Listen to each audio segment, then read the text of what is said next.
All right, folks, we are back. We're going to go rapid fire. We're going to hit the phones one more time. We got Marcus Ray in studio. We have Tom Beaver on the phone, and now we have you as well, Joe in Jackson. Joe, what's up? Joe, you there? Yeah, hi. Can How you hear doing? me? Yes. Pretend the season's over, guys. And Sam, you're David Brandon, and Marcus, you're Brady Hoke. All right now. You're having a meeting, and Sam, yes, Brady. Okay, what do we do?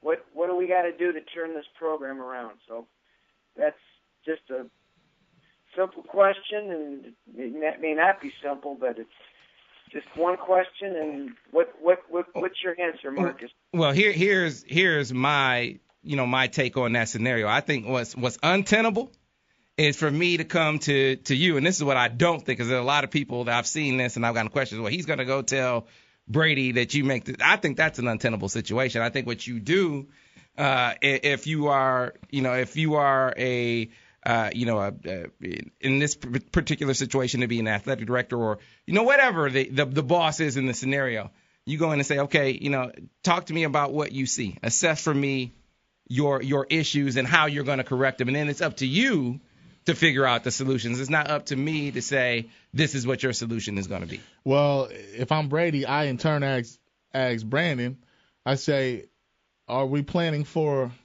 a year? Then I'll plant a garden. But if we're planning for a decade, then I'll plant some trees and give me some time to get some more guys in here, maybe make some staff adjustments if that's necessary. And here's the thing. I tell Brandon the truth. See, the truth is ugly. And most people say the truth hurts. I say the truth only hurts if you've been lied to first. And I think what we saw in September, that some of that, the win against Notre Dame was, oh, we're a great team, we're top 15. That was a lie. This is the same football team in November as it was in September. The only difference is the competition level has changed, and you're not playing at home. You don't have the comfort level of playing in hot weather against Akron at home. Okay? So if I'm Brady Hoke, I tell Brandon, you evaluate your staff and do what you have to do. I'll make my own self-evaluations and I'll evaluate what I need to do to get this program right. We'll have a meeting of the minds, and whatever you want to get done, I'll get it done. And if I can't do it, then you have to find another guy. That's really all that needs to be said. Mm-hmm. They don't need to sit down and hash out this, and put their finger on that. It's just what do we need to do? Because when Michigan football is not looking good, Dave Brandon doesn't look good either. See, when you hire somebody and it doesn't work, that makes the hiree look bad, or the hirer look bad. I don't care, any job. All right, so that's just how life goes, and this is no different.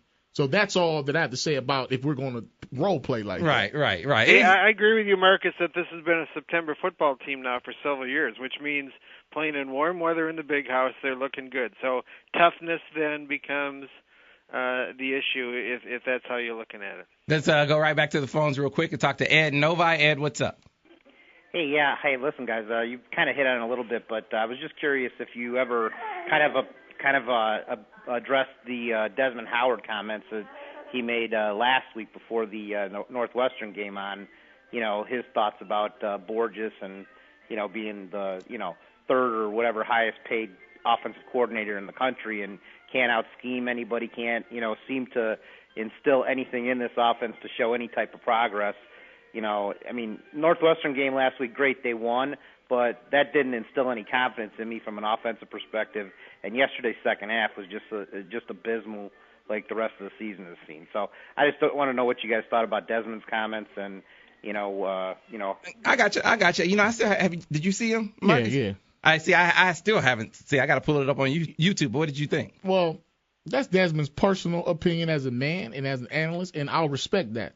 I'm not going to make any comments about Al being the third highest paid OC in the country and blah, blah, blah. I really don't care what Al makes. I just want Michigan to play well. And I just, because I'm going to stop singling out Al. I'll just put it this way. Are there cooks in the kitchen or are there chefs? I think Michigan has too many cooks and not enough chefs in the kitchen, and that kitchen is the coaching staff.